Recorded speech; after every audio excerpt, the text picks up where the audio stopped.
97.1 Forever! Mga kwento ng pag-ibig, kwento ng pag-asa at mga kwento ng buhay dito sa Barangay Love Stories. Love Stories.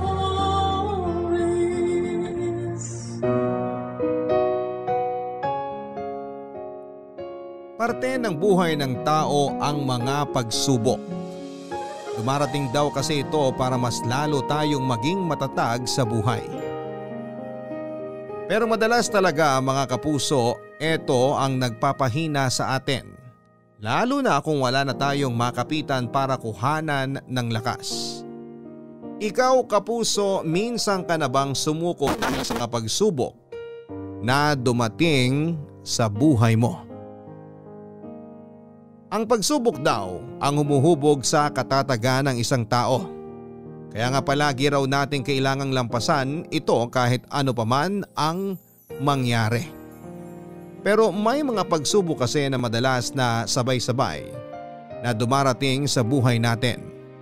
Hanggang sa tayo na lang ang bumitaw at tuluyan ng sumuko. Ang sulat ng ating babasahin ngayon ay pinadala ng ating kabarangay na si April. Isang anak na walang ibang hinangad kung hindi ang pagmamahal mula sa kanyang ina. At isang babae na matagal nang naghihintay ng tunay na pag-ibig mula sa kanyang kapareha. Dumating siya sa punto na pakiramdam niya ay sinadya ng mundo na maging malupit sa kanya dahil sa dami ng mga pagsubok na dumating sa buhay niya. Pero hanggang kailan nga ba siya dapat na magpakatatag? Hanggang kailan niya dapat iisin ang pagmamalupit ng nanay niyang sobrang minahal niya? At hanggang kailan siya maghihintay ng pag-ibig mula sa taong walang pagmamahal para sa kanya? Gusto mo na bang malaman kung sumuko nga ba si April sa mga pagsubok na kanyang hinarap? Handa ka na bang mainis at maiyak sa kwento ng buhay niya? Minsan ba ay inulang ka na rin ng pagsubok sa buhay mo? Pinilit mo bang lumaban o minsan ka na ring muntik ng sumuko? Si April kaya, paano niya kinaya ang pagmamalupit ng mga tao sa kanya? Anong ginawa niya para malampasan ang lahat ng pagsubok sa buhay niya? Malalaman natin ang landas na pinili niya dito sa mga kwento ng pag-ibig, buhay at pag-asa. Sa Barangay Love Stories number 1. Dear Papa Dudut, magandang araw sa inyo at sa mga kagaya ko na avid listener ng inyong programa na Barangay Love Stories.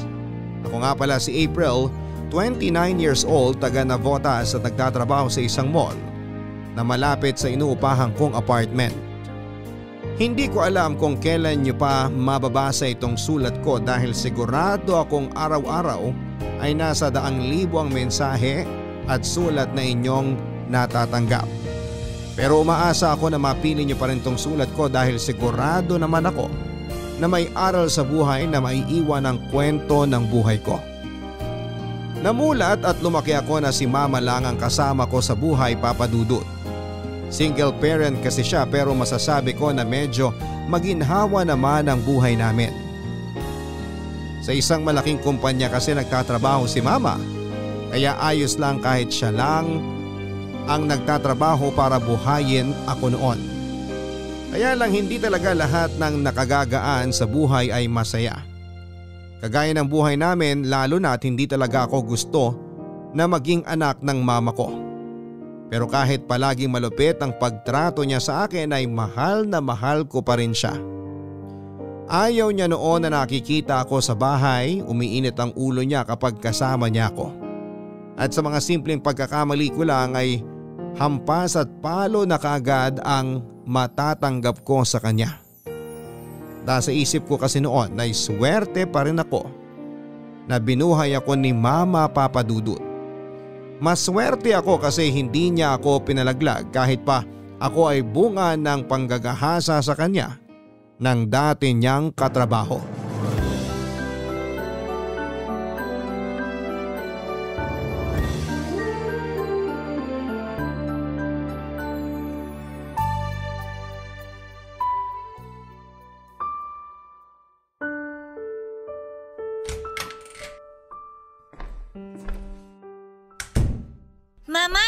Uwi na po kayo. Ano ba? Huwag mo nga akong niyayakap. Naalibadbaran ako sa'yo. Pasensya na po, Mama. Pero mabuti po at maaga kayo nakauwi ngayon. Akala ko po kasi gagabihin kayo kagaya nung mga nakaraang araw eh. Minalas ako sa sugal kanina, kaya umuwi na lang ako kaysa mas malaking pera pa matalo sa akin. Ganun po ba? Kumain na po ba kayo? Hindi pa. Pero nawalan na ako ng gana kasi nakita ko na naman yung pagmumukha mo. Ay, gusto niyo po ipagtimpla ko na lang po kayo ng kape? Mabuti pa nga yun na lang ang gawin mo na may pakinabang ka naman. Hindi yung nakakadagdag ka lang sa sakit ng ulo ko. Sige po, Mama. Ipagtitimpla ko po kayo muna ng kape. Grabe, ang sakit ng ulo ko. Dapat talaga hindi na lang ako lumabas kanina. Minalas pa tuloy ako. Aray! Ang init ng tubig! Hala! Ano bang nangyari? Ba't ang ingay-ingay mo, April? Mama, sorry po. Hey! Ano na naman ginawa mong buwisit ka? Napaso po kasi yung kamay ko ng mainit na tubig kaya po nabitawan ko po yung tasa. Sorry po talaga, Mama. Ang sabihin mo, tatanga-tanga ka lang talaga. Halika nga rito, bata ka! Aray, Mama! Ang sakit po! Huwag niyo pong pingutin ang tenga ko! Masasaktan ka talaga sa akin kasi tatanga-tanga ka. Mama! Hindi ko naman po talaga sinasadya eh! Sorry po! Sorry, Mama! Pinagbigyan na nga kitang ipagtimpla ko ng kape tapos eto pa ang gagawin mo? Babasagin mo lang ang gamit ko at magkakalat ka pa sa kusina? Alam mo bang sobrang sakit ng ulo ko? At ngayon lalo pang sumasakit dahil sa yung buwisit ka. Aray ko! Tama na po! Masakit na po talaga! Kung hindi mo akong binwisit, hindi ka masasaktang bata ka. Kung hindi ka tatanga-tanga, hindi masisira ang gamit ko sa kusina. Mama! Hindi ko naman po talaga sinasadya. Sorry na po! Sorry po! Alam mo, dapat talaga hindi na lang kita binuhay at pinanganak eh. Dapat nung una pa lang pinalaglag na kita para hindi ako nabubwisit sa pagmumukha mo. Dahil sa tuwing nakikita kita, naaalala ko yung demonyong tatay mong buwisit ka. Kaya dapat sa'yo mawala na lang sa buhay ko. Dapat hindi na lang kita binuhay. Ay, ko, Mama! Tama na po! Parang awa na po! Tama na po! Tama na po!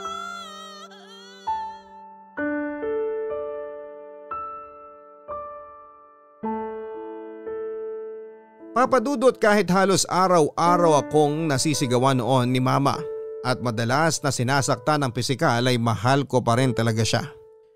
Palagi niya kasing sinasabi noon na sana raw ay pinatay na lamang niya ako pero hindi naman niya ako pinabayaan. Ang ibig kong sabihin ay ginagampanan niya pa rin ang responsibilidad niya sa akin bilang nanay ko.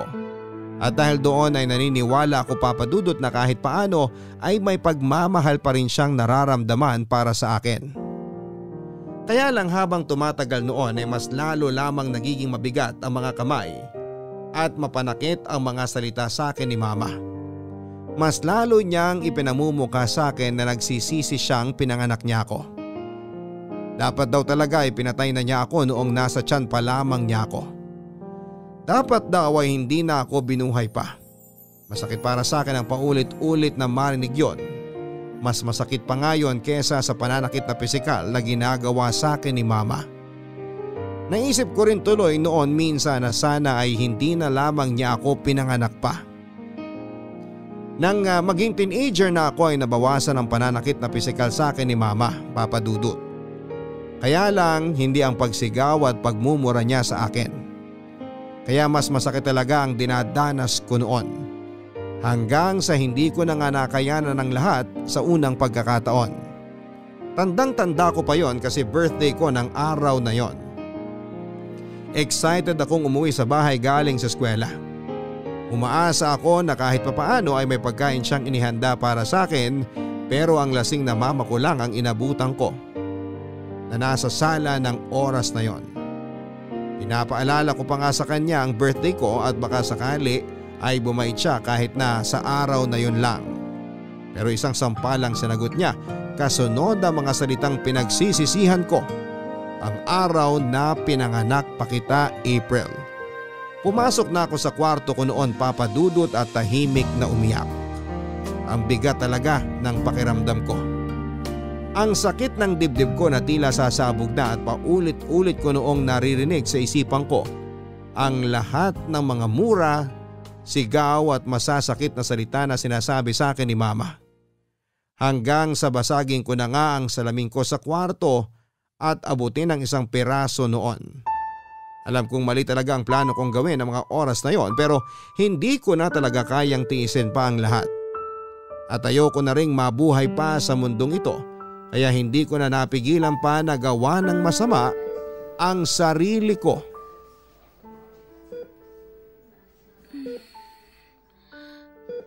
Mama, nasan po tayo? Nandito sa ospital. Saan pa ba? Buti naman at gising ka na. Mama, sorry po. O ngayon magsasorry-sorry ka? Ano bang naisipan mo at naglaslas ka ng pulso mo? Nagtampo lang naman po ako, tsaka nasaktan sa sinabi niyo eh. Nagtampo ka lang kasi hindi kita pinaghanda ng pagkain sa birthday mo tapos naglaslas ka na? Ano ka ba naman, April? Ano bang klase pag-iisip meron ka? Hindi lang naman po ito tungkol sa birthday ko, Mama. Tungkol pala saan yung pinagmamaktol mo dyan? At talagang nagdagdag ka pa ng mga gastusin at abala sa akin? Mama, napapagod na po kasi ako. Bakit ka naman mapapagod? Wala ka namang ibang ginawa kundi mag-aral at maglakwatsa. Napapagod na po ako sa mga sinasabi niyo sa akin. Napapagod na po ako sa lahat ng mga pananakit at pagsigaw niyo sa akin. Alam mo, hindi kita maintindihan. Maswerte ka nga at binuhay pa kita eh. Tapos nasampal lang kita dahil nakainom ako, naglaslas ka na kagad. Mama, kailan niyo po ba ako susubukan na totoong intindihin? Hindi lang naman po ito tungkol sa kanina. Pagod na po ako. Pagod na akong maging anak niyo. Bakit? Sa tingin mo ba hindi ako napapagod? Pagod na ako makarinig ng masasakit na salita mula sa ibang tao nang dahil sa'yo at sa tatay mong rapist!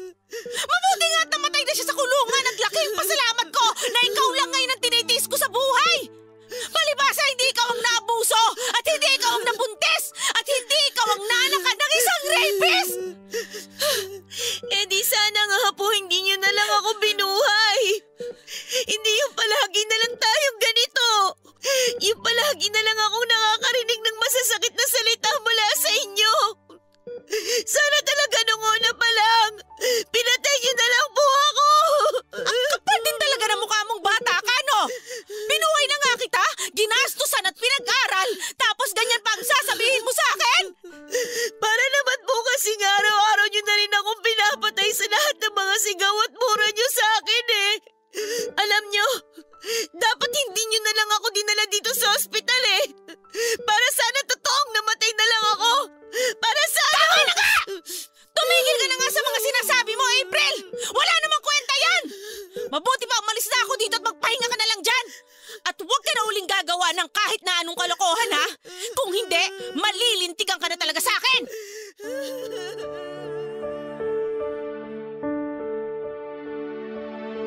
Papa Dudut, akala ko talaga noong una kaya ako dinala ni Mama sa ospital ay dahil ayaw niya akong mawala sa kanya. Ayaw niya pa akong mamatay kasi mahal niya ako bilang anak niya.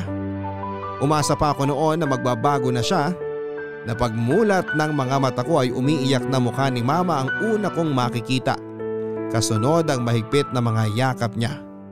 Pero hindi ganon ang nangyari.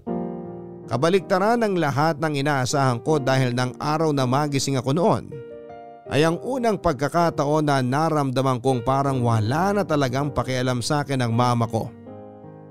Na para bang wala na talaga siya ni katiting na pagmamahal para sa akin.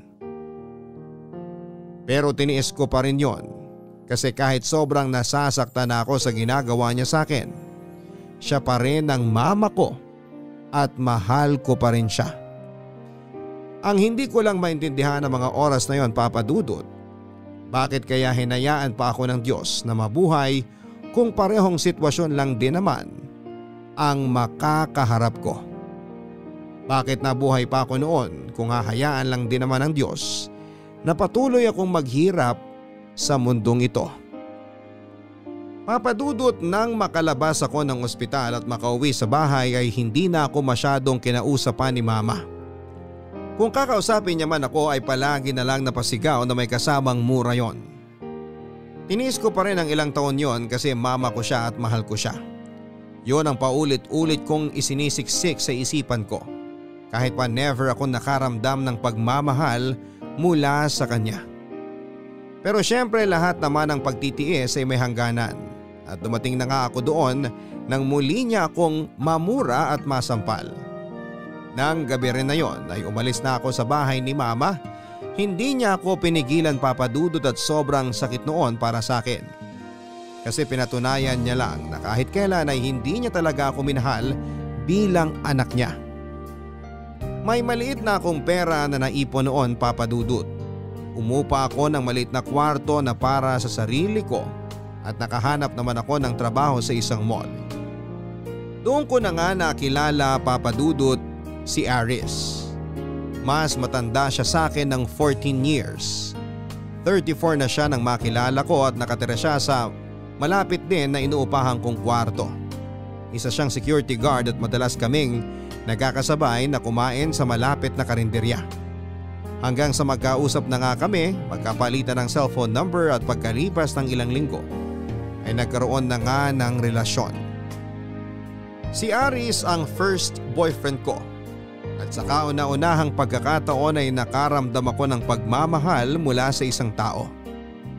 Kaya naman hindi na ako tumanggi pa nang yayain niya na akong magsama kami sa isang bahay. Pero ang hindi ko inaasahan noon ay ang pagbalik ko sa malupit na buhay at pighati, Papa Dudut.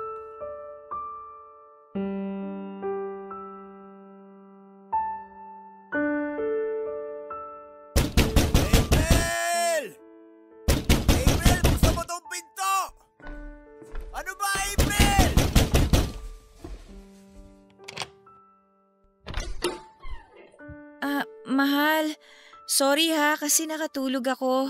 Nalak ko rin pala tong pinto dito sa loob ng bahay. Tumabi ka nga dyan! Aray! Huwag mo naman ako itulak! Huwag kang maarte dyan ha! Kung ayaw mong samain ka talaga sa akin! Ano bang ulam natin ngayon? Sandali lang, ipaghahain kita.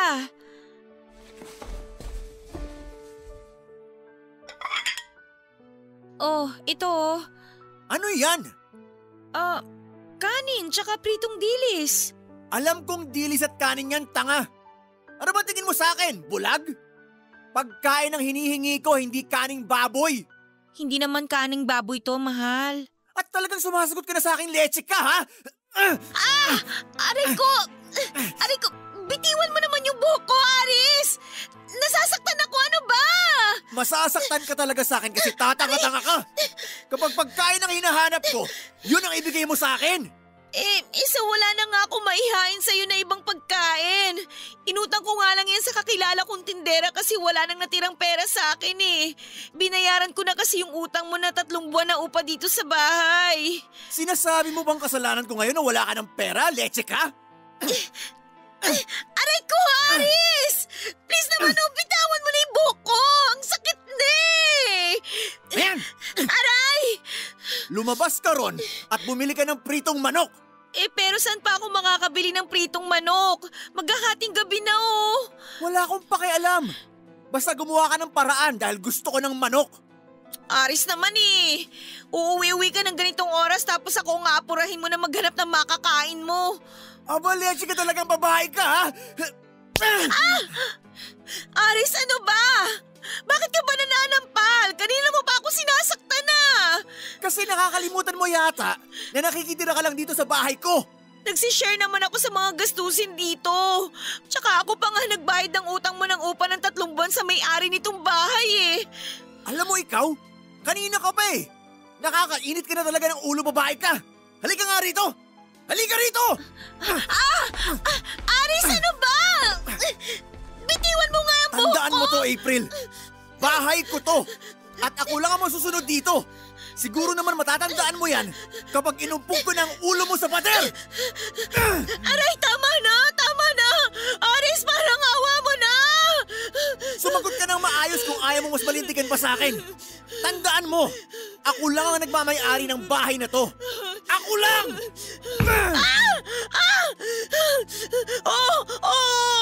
Naiintindihan ko na, Aris. Ikaw lang. Ikaw lang ang masusunod sa bahay na to. Ikaw lang ang susundin ko. Ayan! Marunong ka naman palang sumagot ng maayos. Gusto mo pa yung ganito nagkakasigawan tayo rito? Makatulog na nga lang. Nawala na ako ng ganang kumain.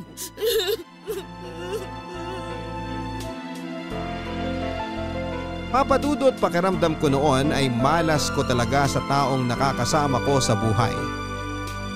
Pagmamahal lang naman ang gusto kong matanggap at maramdaman mula sa kanila. Pero wala silang ibang ginawa kundi ang saktan lamang ako.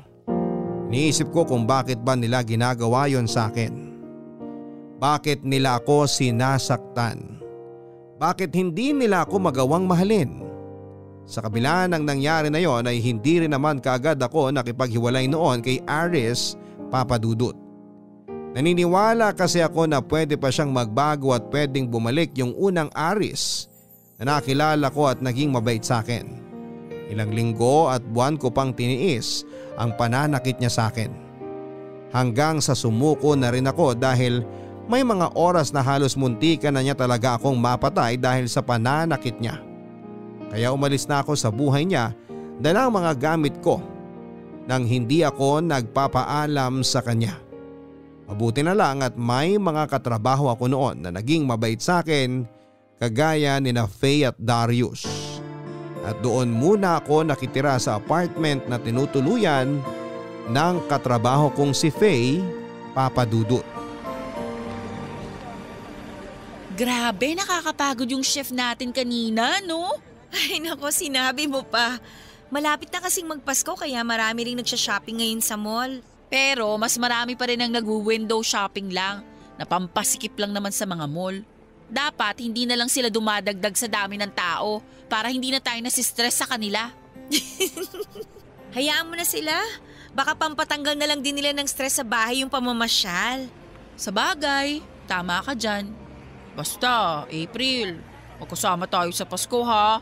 Hindi kasi ako uuwi sa probinsya namin eh. Wala rin naman akong ibang pupuntahan sa Pasko kaya sigurado na makakasama mo talaga ako sa apartment. Ay oo nga, hindi ka na nga pala umuwi sa bahay ng mama mo. Nasanay kasi ako na yung mga nakakasama ko sa apartment, umuwi sa kanila pag Pasko, kaya madalas wala talaga akong nakakasama. Pero sigurado na may makakasama ka na kasi nga wala rin naman akong ibang pupuntahan eh. April! Aris? Anong ginagawa mo dito? Sinusundo kita. Halika na. Umuwi na tayo sa bahay natin. Teka, bitiwan mo nga ako. Ano ba? Hindi ako sasama sa'yo kasi ayoko na. Nakipaghiwalay na ako sa'yo. Bakit? Pumayag na ba ako? Nakipaghiwalay ka sa akin sa text? Ano, gano'n na lang yun? Bigla mo na lang tatapusin ang lahat sa ating dalawa? Sa text? Seryoso ka ba? Sa ayoko na nga, di ba? Hindi ko na kayang tiisin ang pananakit mo sa akin. Basta sumama ka sa akin. Mag-usap tayo sa bahay. Hoy! Pwede ba? Bitawan mo nga si April! Huwag kang makialam dito kung ayaw mong sapakin ko yung mukha mo. Halika na, April. Sumama ka na sa akin. Mag-usap tayo sa bahay ko. Sa ayaw niya ngang sumama sa'yo. Bakit ba pinipilit mo siya? Aris, ano ba? Ayoko na ngang sumama sa'yo. Bitiwan mo na nga kamay ko, nasasaktan ako. Ano ba?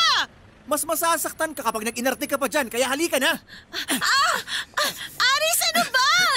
Sinabi na ni April na ayaw niyang sumama sa'yo kaya bitawan mo na siya! Darius! Walang iya ka?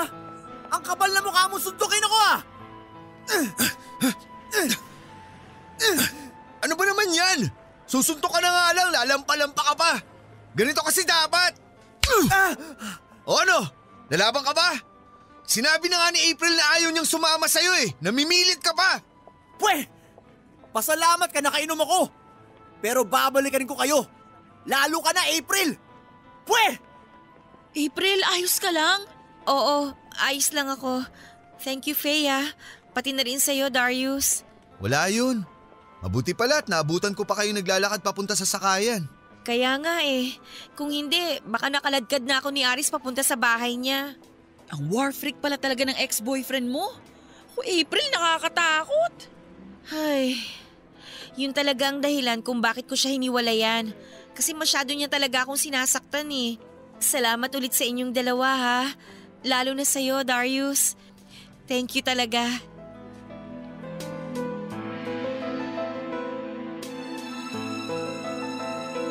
Papa Dudut, hindi pa kaagad huminto si Aris sa panggugulo sa akin noon.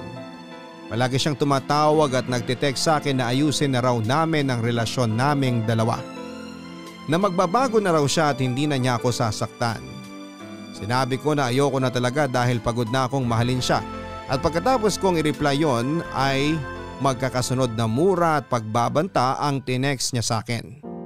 Kaya nga nagpalit na rin ako noon ng cellphone number. Madalas rin niya akong inaabangan sa labas ng mall na pinagtatrabahuhan ko o kaya ay malapit sa apartment na tinutuluyan ko. Palagi niya akong pinipilit na sumama sa kanya pauwi sa bahay niya. Mabuti na lang talaga at sinamahan ako ng mga katrabaho kong sina Darius at Faye pauwi. Dahil silang palaging sumasagip sa akin mula sa mabibigat na kamay ng dati kong kasintahan, Papa Dudut. At nang hindi pa rin siya tumigil sa panggugulo, pinabarangay ko na siya at doon kami muling nagkaharap. Muli kong sinabi sa kanya na ayoko na. Muli rin siyang nakiusap sa akin na magbalikan na kami. Pero dahil buo na ang desisyon ko, pinayuhan siya ng kapitan sa lugar namin na huwag na ulit akong guguluhin kung ayaw niya raw magsampa ako ng kaso para makulong siya, Papa Dudut. May isa pang buwan ang lumipas noon bago tuluyang tumigil si Aris sa panggugulo sa akin, Papa Dudut. Nakailang palit na ako ng SIM card at hindi ko alam kung paano ba niya nalalaman ang mga bagong number ko. Mabuti na lang at nagising ako isang araw na wala na akong natanggap na text o tawag mula sa kanya. Doon na rin nagsimulang maging tahimik muli ang buhay ko. Nag-focus na lamang ako sa sarili ko at sa trabaho. Maayos naman ang lahat, Papa Dudut, dahil mas napalapit ako sa mga katrabaho ko lalo na kina Faye at Darius. Kami rin kasi ang madalas na magkakasama dahil nasa parehong department lamang kami. Hanggang sa maramdaman ko na nga lang na nahuhulog na ang loob ko kay Darius. Sa paglipas pa ng mga linggo ay nagkaroon na rin kami ng relasyon. Masaya naman ako sa kanya kasi mabait siya sa akin at nakaramdam ako ng pagmamahal mula sa kanya. Masaya ako kahit pangalawa lang ako sa buhay niya. Ang totoo kasi, Papa Dudut, pamilyadong tao na si Darius. Kasal siya sa asawa niya at may 3 silang anak. Sa madaling salita ay pumayag ako noon na maging kabit ni Darius. Alam ng kaibigan naming si Faye ang namamagitan sa amin ni Darius. Tutol na tutol siya rito. Pero mas pinili kong huwag makinig kay Faye at ipagpatuloy ang kahibangan ko kay Darius.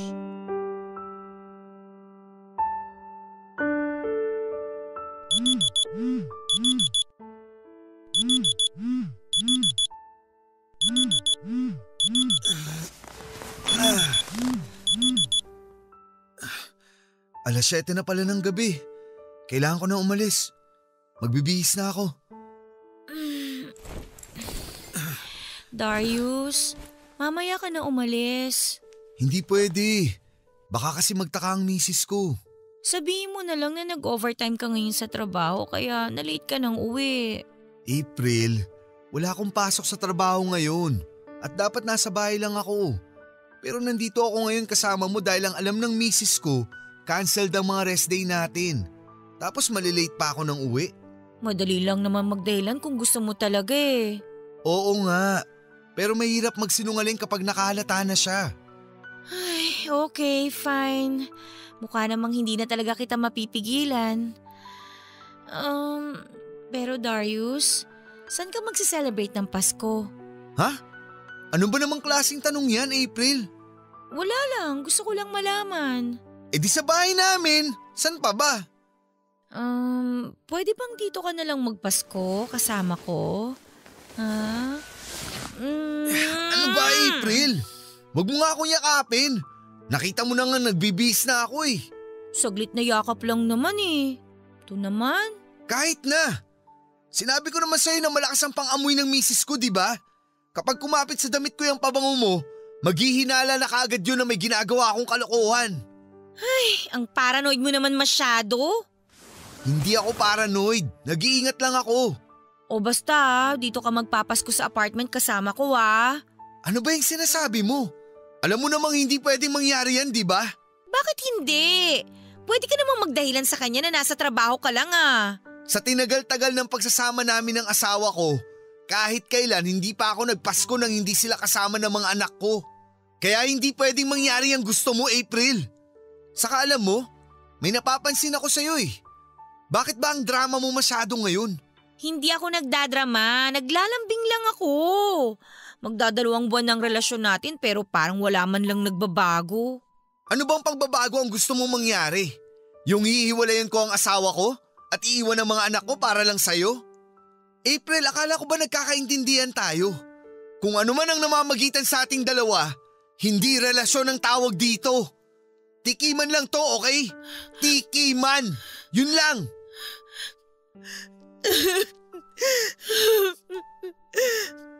Tapos ngayon, iiyak-iyak ka.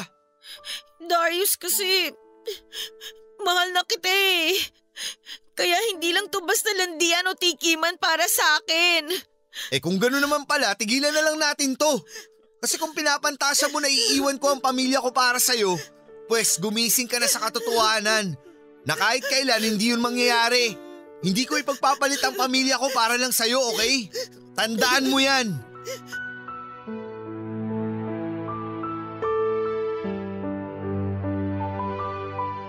Papadudot ako talaga ang unang nagtapat kay Darius na nahuhulog na ang loob ko sa kanya.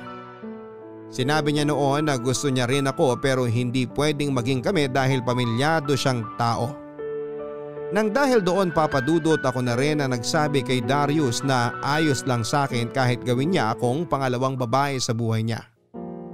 Okay lang kahit maging kabit niya ako. Hindi talaga pumayag si Darius noon pero ako ang naging mapilit at makulit. Hanggang sa sinabi niya na payag na siya pero huwag ko raw asahan na pipiliin niya ako kesa sa pamilya niya. Nangako naman ako sa kanya papadudot na ayos lang sa akin kung ano man ang kaya niyang itugon sa pagmamahal na nararamdaman ko para sa kanya. Ayos lang kahit pakikipagsiping lang ang habol niya sa akin. Basta nayayakap at nakakasama ko siya. Pero may oras talaga na hindi tayo nakokontento sa kayang ibigay sa atin ng taong mahal natin. Dahil ng mga oras na yon ay naghahanap na ako ng pagmamahal mula kay Darius. Bagay na alam kong hindi niya kayang ibigay dahil sa pamilya niya. Mula nga nang magtalo kami sa apartment ni Faye na tinutuluyan ko pansamantala ay iniwasan na ako ni Darius sa trabaho tuwing shift namin. Hindi niya na rin sinasagot ang mga tawag o text ko hanggang sa i-block na niya ang number ko.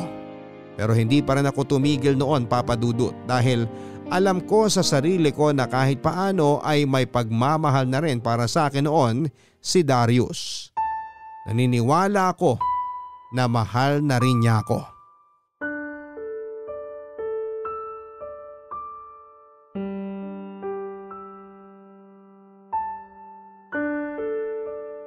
Siguro naman makukontak ko na si Darius gamit tong bagong SIM card na to.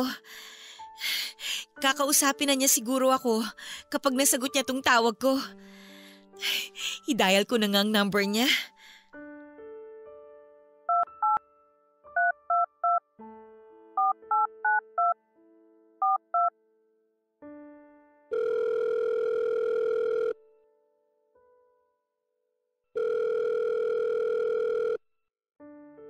Hello? Sino to? Darius? Ako to, si… Ikaw na naman, April. Ano na naman bang gusto mo? At ang lakas pa talaga ng loob mo na tumawag sa akin. Mabuti na lang at di pa ako nakakauwi sa bahay namin. Kung hindi, baka magkagulo pa kami ng asawa ko nang dahil sa'yo. Gusto lang kitang makausap kasi iniiwasan mo na ako sa trabaho Huwag ka naman magalit sa akin, Darius. Pero wala na nga tayong dapat na pag-usapan pa kaya tigilan mo na ako. Darius, please. Kausapin mo kasi muna ako ng maayos. Wala na nga tayong dapat pag-usapan. Dahil tapos na kung anumang namamagitan sa ating dalawa. Bakit ba ang hirap mong makaintindi? Ganyan ka ba talaga katanga? Darius, mahal kita! April, ayan ka na naman sa kadramahan mo eh. Pwede bang itigil mo na nga yan? Hindi nga ako nagdadrama lang. Mahal talaga kita, Darius. Darius, minahal mo naman ako kahit konti lang, di ba? Gusto mo talagang malaman ng totoo? Oo! Okay, sige. Ito ang totoo, April.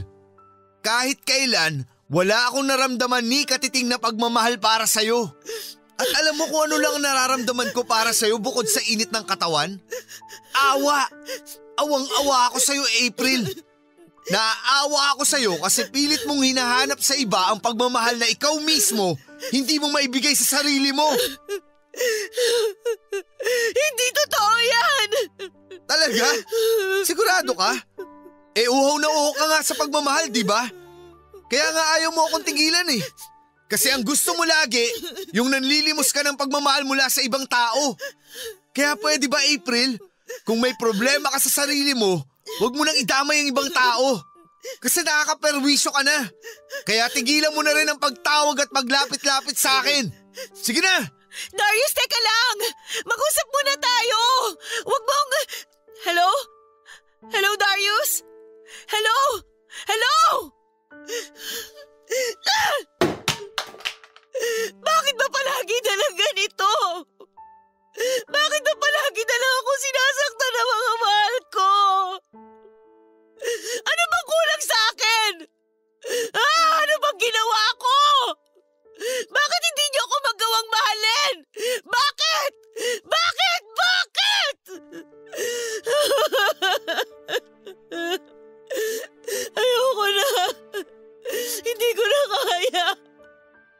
Paulit-ulit na lang na ganito. Nakakapagod na. Nasaan na ba yung cutter ko? Nandito lang dapat yun sa bag ko eh. Nandito lang yun. Ay, ito. Ito na. Ayoko na talaga. Pagod na ako. Pagod na ako masaktan. Gusto ko na lang mamatay. Grabe, nakakapagod mamili ng pangregalo. Nakapamili ka na ba ng… Diyos ko, April! Ano bang ginagawa mo sa sarili mo? Bakit sinusugatan mo ang braso mo? Akin na nga yung hawak mong cutter. Ina! Ano ba? Bitiwan mo ako! Bitiwan mo ako, Faye! Yung cutter na hawak mo, ang bitawan mo! Inasabi yan eh!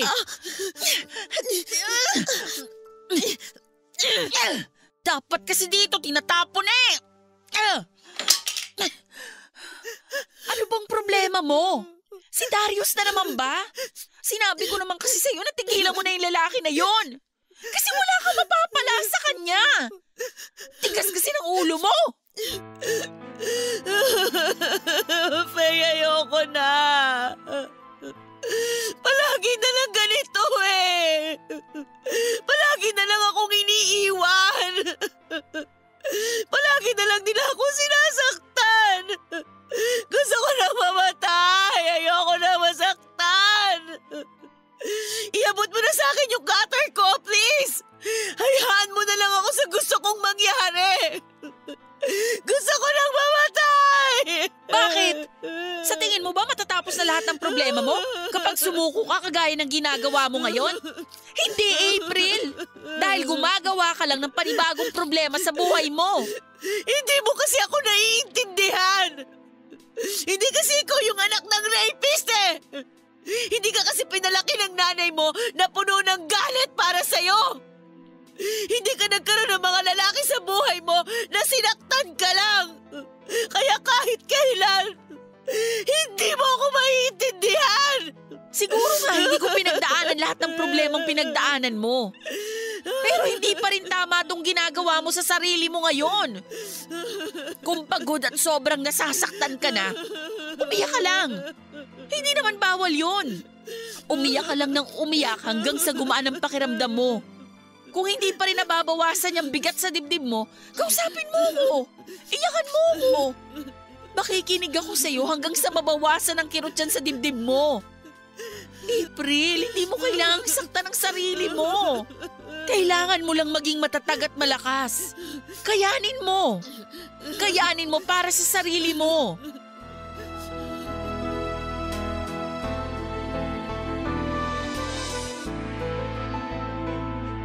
Papa Dudut, ilang beses pa ako nagpumiglas mula sa pagkakayakap sa akin ni Faye hanggang sa ako na rin ang mapagod at kusa na lang napayakap sa kanya habang umiiyak.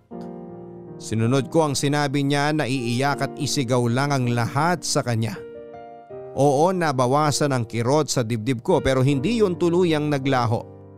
Lahat kasi ng masasakit na nangyari sa buhay ko noon ay para bang sabay-sabay na bumalik sa alaala ko. Para bang pinapaalala sa akin ng mga pangyayaring yon na ako na ang pinakamalas na tao sa buong mundo. Na nilikha talaga ako para hindi mahalin at para saktan lang ng ibang tao. Ang nasa isip ko noon, Papa Dudut, pwede pala yon. Pwede palang mangyari na mabuhay ang isang tao na puro masasakit lang ang nangyayari sa buhay niya. Dahil ng mga panahong yon ay narealize ko na parang never pang may nangyaring maganda sa buong buhay ko. Hindi ko kaagad tinigilan si Darius, Papa Dudut. Palagi ko pa rin siyang pilit na hinahabol noon hanggang sa mag-resign na lamang siya sa trabaho namin at tuluyan na akong nawala ng balita sa kanya. Mabuti na rin yon dahil doon na ako huminto sa paghahabol na ginagawa ko sa kanya noon. Kaya lang hindi na rin kagad ako nakapag-move on. Alam kong mali pero may ilang ulit pa noong pumasok sa isipan ko na tapusin na lamang ang buhay ko, Papa Dudut. Kung hindi lang talaga ako palaging sinasamahan ni Faye noon, marahil ay nagawa ko na ang masamang bala ko para sa sarili ko. Wala na kasi talaga akong maisip na dahilan para magpatuloy pa ako sa buhay ko. Wala nang nagmamahal sa akin kaya bakit pa ako mabubuhay sa mundong ito? Ang paniniwala ko kasi noon, Papa Dudut, ay nabubuhay ang tao sa mundong ito kasi may nagmamahal at nagpapahalaga sa kanya. At yun ang dahilan kaya sila gumigising at nagsusumikap sa araw-araw. Pero para sa isang kagaya ko na parang isinumpang maging malungkot sa bawat segundo ng buhay ko ay ano pa ba ang dapat kong panghawakan para maging matatag? Sino pa ba ang pwede kong kapitan para bigyan ako ng lakas? At anong dahilan pa ang pwede kong marinig para lang tigilan ko ang pagtangkaan ng masama ang sarili ko? Yon ang mga tanong na palaging umiikot noon sa isipan ko. Mga tanong na akala ko ay hindi ko mahahanapan pa ng kasagutan. Anong lugar to, Faye? Nasa bahay ampunan tayo. Kaya pala ang dami ko nakitang mga bata kanina. Bakit mo pala ako dinala dito? Wala lang, gusto ko lang ma-relax ka kahit papano. Upo ka muna dito. Mamaya lang, parating na rin yung ibang bata dito sa kwarto. Paano naman ako marirelax sa ganitong klaseng lugar halos lahat ng mga nakatira dito kagaya ko. Tinaboy din sila ng mga sarili nilang magulang at hindi minahal. Alam mo, April, maraming iba't ibang kwento ang buhay ng tao. Pero lahat ng kwento, naniniwala ako na nakakapagbigay ng aral sa iba. Kahit nga yung kwento ng buhay ng mga batang nandito sa ampunan, alam ko na pwede rin yung maging inspirasyon. Pati na yung kwento mo, sigurado ako na maraming matututunan ng iba kapag narinig nila yon. Kaya sigurado ako na maaaliw ka kapag narinig mo ang mga kwento ng buhay nila. Wala naman silang aral na makukuha sa kwento ng buhay ko Baka puro awa lang ang maramdaman nila sa akin. Kasi nga lumaki ako na kahit kailan, hindi ako nakaranas ng pagmamahal mula sa ibang tao. Hello, Ate Faye! Jared! Nandiyan ka na pala! Nasaan yung ibang mga bata? Papunta na rin po sila. Pinauna lang po ako ni na Sister Laika dito para mag-ayos ng ibang mga gamit. Ah, ganun ba? Oo nga pala, ito si April. April, siya naman si Jared. Hi po, Ate April. Hello rin sa'yo, Jared. O siya, maiwan ko muna kayo dito Oh, saan ka pupunta, Faye? Iaabot ko lang kina sister tong nakolekta ko ng mga libro na donasyon mula sa barangay namin. Jared, ikaw munang bahala kay Ate April ha? Sige po, Ate Faye. Bye po!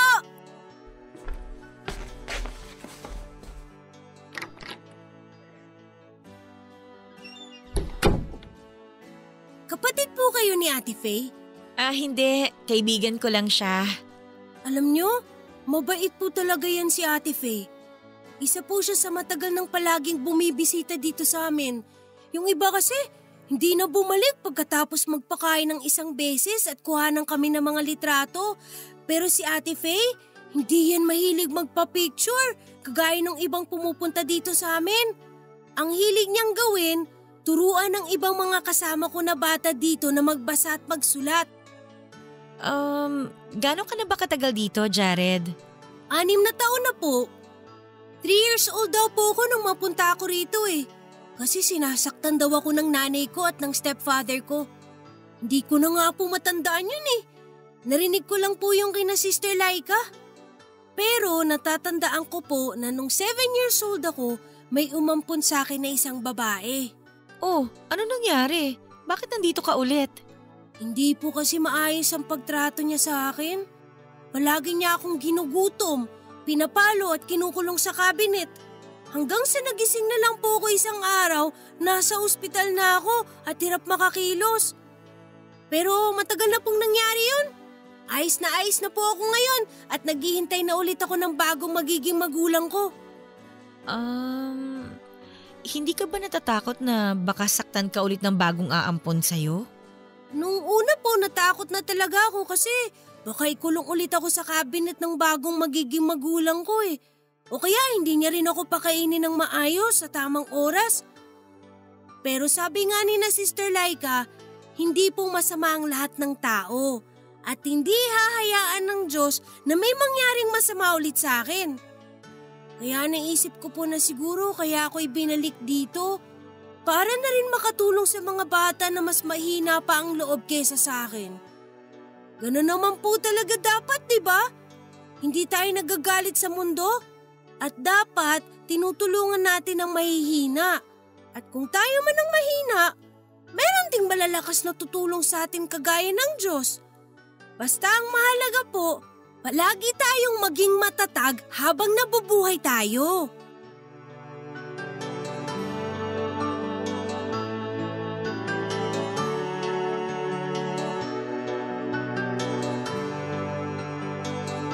Papa Dudut, alam kong 10 years old pa lamang noon si Jared pero kung magsalita siya ay parang mas matanda pa siya sa akin. Sa totoo lang ay nagulat ako at humanga ako sa mga kinuwento at sinabi niya.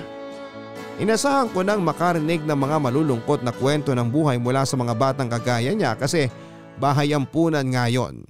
Ang hindi ko inaasahan ay kung gaano kalakas at katibay ang loob ni Jared para harapin ang mga ganong pangyayari sa buhay niya. Hindi biro ang ilang beses ka nang masaktan ng mga kinikilala mong magulang. Pero ayon sa kanya ay naniniwala siya na may magiging magulang pa rin siya. Naaalagaan at mamahalin siya ng totoo. At naniniwala siya na palagi lang nandyan ang Diyos para protektahan siya. Naisip ko na sana ganon din ako, Papa Dudut, na sana mawala na ang takot na magtiwala sa ibang tao at magmahal muli. Sana kagaya ni Jared ay mawala na rin ang galit na nararamdaman ko noon sa mundo.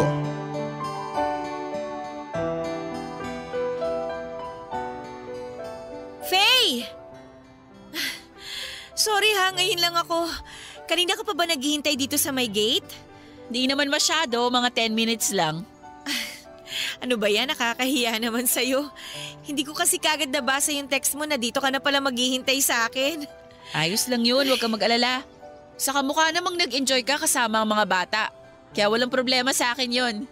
Nag-enjoy talaga ako, sobra. Hindi ko na nga namalayan ng oras kasi nakalimutan ko na rin i-check yung cellphone ko eh. Hindi ko tuloy nabasa kagad yung text mo. Huwag mo nang isipin yun. Kasi nung unang beses na pumunta ako dito, ganyan din kagaan ang pakiramdam ko. Yung tipong hindi ko na namalayan ang takbo ng oras. Kaya nga madalas akong bumabalik dito dahil masaya talaga silang kasama. Ay, oo nga eh. Nakwento ni Jared kanina na isa ka raw sa pinakamadalas na dumalaw dito sa kanila. Nasa probinsya kasi yung mga kapatid kong bata. Hindi ko naman sila palaging matawagan kasi mahina ang signal dun sa bahay ni nanay. Kaya ito, para hindi ako masyadong malungkot, pumupunta ako dito. Ang saya nilang kasama at kausap, di ba? Sinabi mo pa. Ang sarap pakinggan ng mga kwento nila. Nakakaiyak pero nakaka-inspire. Lalo na yung kay Jared. Isa siya sa may pinakamaraming kwento kanina. Isa rin kasi siya sa pinakamatagal sa bahay ampunan. Kaya marami talaga siyang makukwento sa'yo. Nakakabilib nga yung ugali niya eh. Para bang palagi siyang positibo sa lahat ng bagay? Alam kasi niya na sa mga kasama niyang bata, isa siya sa pinakamatanda. Kaya para sa kanya, bawal siyang malungkot o panghinaan ng loob. Kasi siya ang kukunan ng lakas ng mga mas batang kasama niya sa bahay ampunan.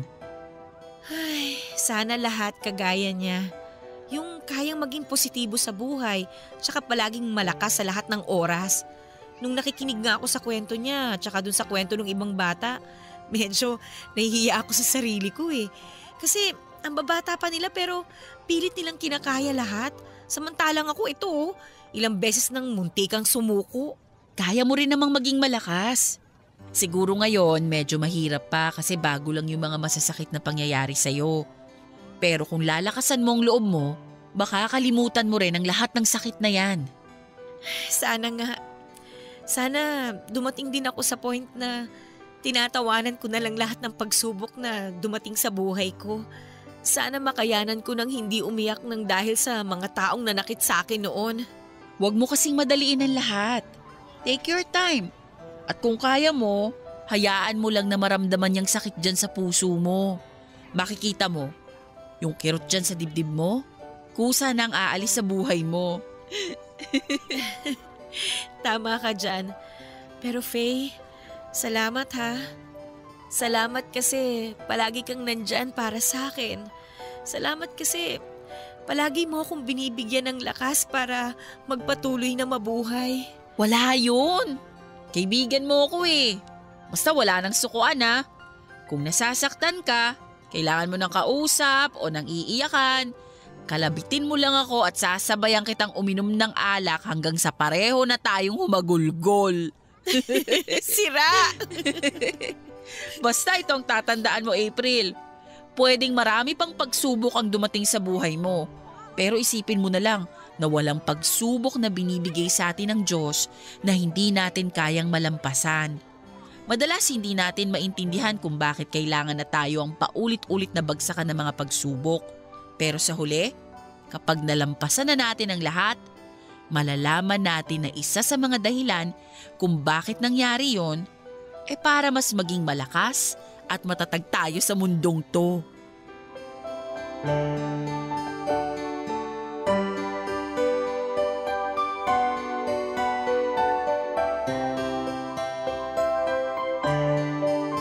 Papadudot na realize ko na hindi naman talaga lahat ng tao ay masama at gusto akong saktan.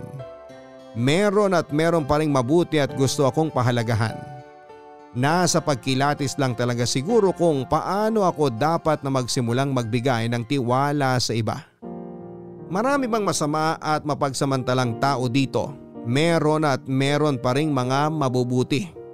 Marami akong mga naging pagkakamali sa buhay ko noon at ang isa na nga doon ay ang ilang beses ko na ang pagtatangka ng masama sa buhay ko.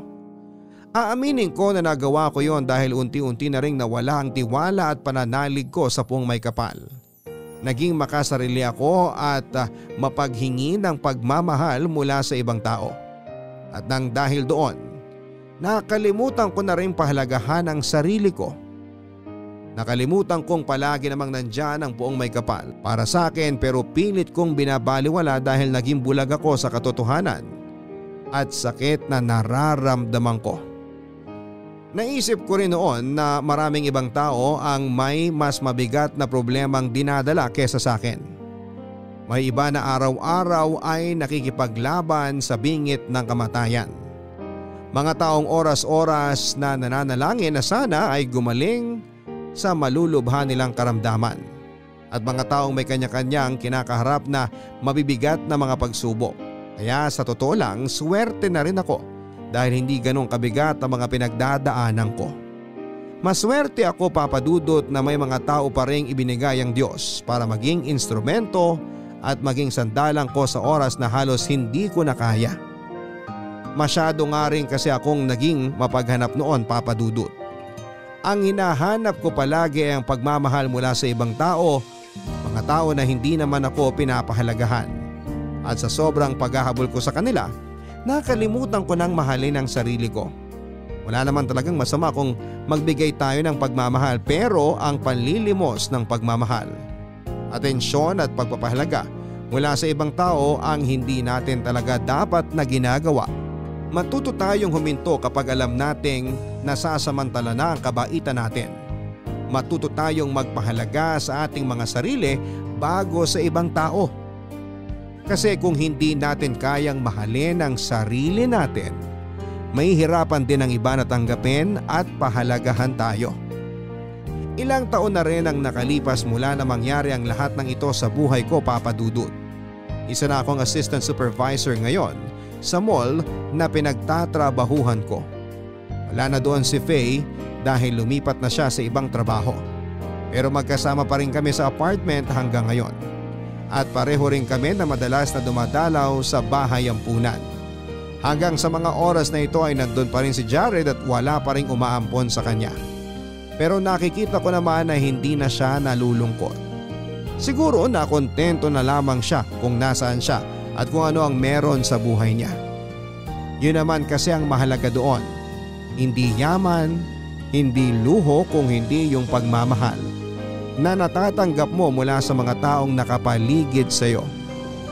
Kasi kahit na hindi ko kadugo si Jared, siya ang tinuring ko na kapatid ko sa tuwing nasa bahay ampunan kami ni Faye. At alam ko na ganoon din sa kanya ang mga kasama niya sa bahay na yon. Umaasa rin ako, Papa Dudut, na darating ang araw na magkakaayos din kami ni Mama. Sa paanong paraan ay hindi ko rin po alam. Hihintayin ko na lamang ang tamang panahon na ibibigay ng Poong May Kapal para sa amin ni Mama.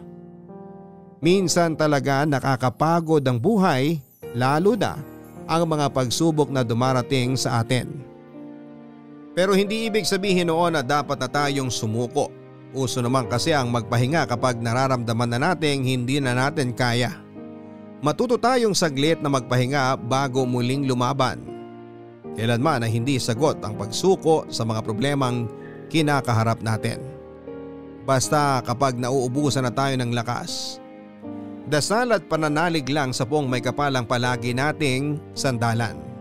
Salamat po, Papa Dudut, sa pagbibigay ng oras para mabasa itong sulat ko, and more power and God bless sa lahat ng bumubuo ng inyong programa. Ang inyong forever kapuso, April. Kung ramdam natin na hindi tayo kayang mahalin ng ibang tao, dapat na tayo mismo ay pag-aralan nating pahalagahan at mahalin ang ating sarili.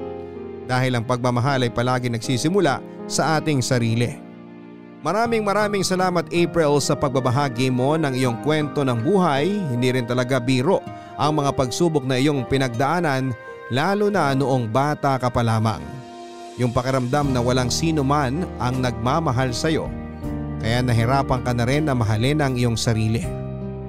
Pero sabi nga nila, lahat ng sugat ay naghihilom gaano man ito kalalim sa ating balat.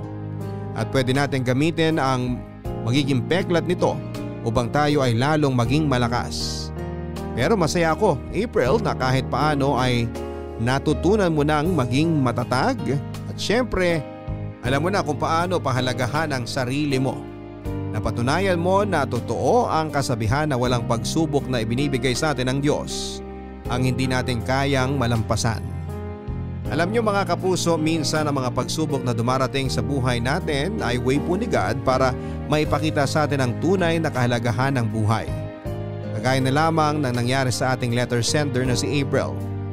Nakita niya na maswerte pa rin siya sa buhay na meron siya. Mabigat man ang mga pagsubok na kanyang pinagdaanan at ilang beses man siyang nasaktan noon, nakakita naman siya ng mga bagong kaibigan na pwede niyang ituring na pamilya.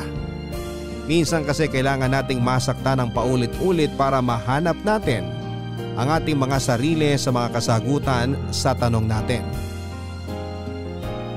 Pero sa huli marirealize din natin na tanging ang Poong May Kapal ang makapagbibigay sa atin ng totoong kapayapaan sa puso at kaligayahan sa buhay. Hanggang sa muli, ako po si Papa Dudut sa mga kwento ng pag-ibig, buhay at pag-asa. Dito sa Barangay Love Stories number 1. Mga kwento ng pag-ibig, kwento ng pag-asa at mga kwento ng buhay dito sa Barangay Love Stories. Love Stories. Forever. Nagustuhan ng iyong napakinggan? Ituloy yan via live stream sa www.gmanetwork.com/radio.